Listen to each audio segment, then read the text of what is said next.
All right, thanks for that, Danny. Well, in continuing coverage, we are following updates after that cybersecurity incident that happened over the summer at the Fort Smith School District. They say after an investigation by these cybersecurity experts, they believe that an unauthorized party accessed some students' information.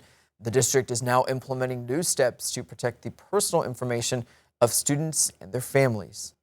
So as part of this, what we have done is we have reviewed our internal processes and rebuilt systems with additional security measures added to prevent this from happening in the future.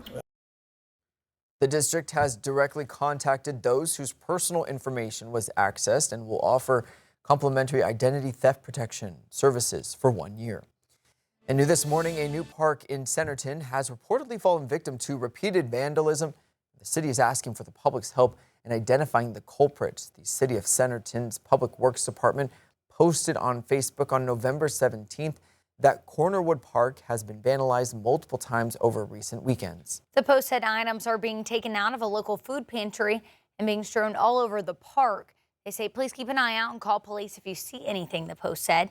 If you have any information, they also ask that you please contact Public Works at 479-224-6028. The city confirmed that it does have cameras at some of its parks and, quote, will add more.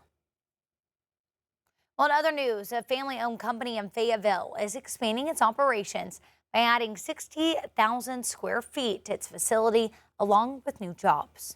The company, Packaging Specialties, bought the building next to it with plans to connect the two. This $24 million investment will create more than 100 new jobs, spanning from entry-level positions to sales and accounting roles.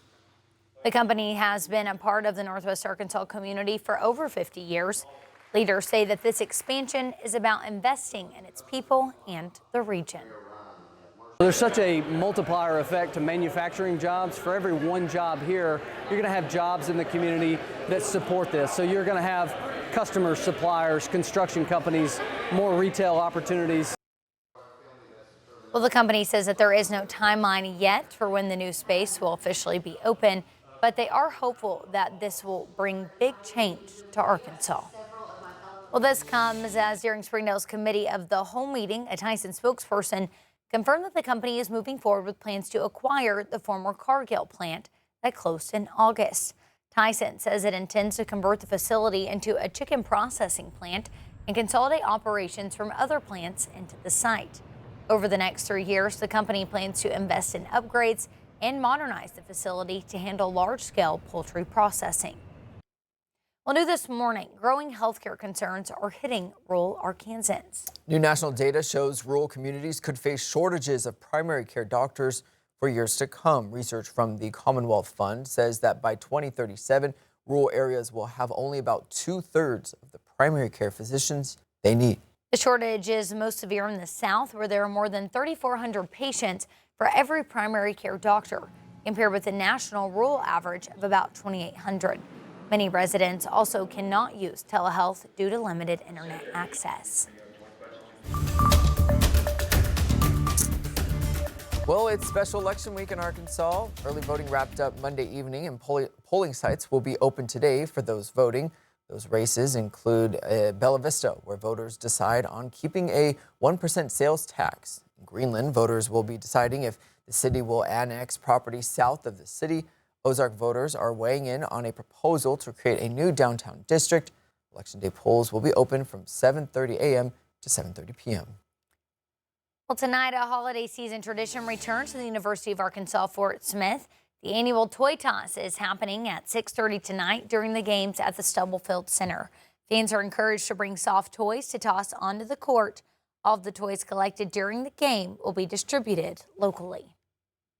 Well, developing this morning, the USS Gerald Ford aircraft carrier has arrived in the Caribbean, joining thousands of U.S. troops already in the region. The move gives the U.S. the ability to strike inside Venezuela if ordered. Charlie DeGata has more. U.S. forces have been conducting military exercises in the Caribbean for weeks.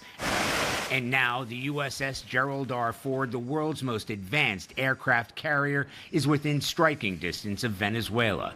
Sunday's arrival of the Ford comes as the administration moved to designate the Cartel de los Soles, which the U.S. claims is headed by Venezuelan President Nicolas Maduro, a terrorist organization. That, President Trump said, could permit targeting Venezuelan assets and infrastructure. And today, Trump was asked whether he would rule out sending in American troops. No, I don't rule out that. I don't rule out anything. There are now roughly 15,000 American troops at sea and on land in Puerto Rico, where F-35 stealth fighter jets are flying constantly. There really hasn't been this type of presence for 2 decades now. Navy veteran Juan Massini says the U.S. has created a near blockade against Venezuela. You're carrying planes, you're carrying bombs, you've got, nuclear submarines. Trump again today suggested he'd be willing to talk to Maduro, who has been mobilizing his own forces,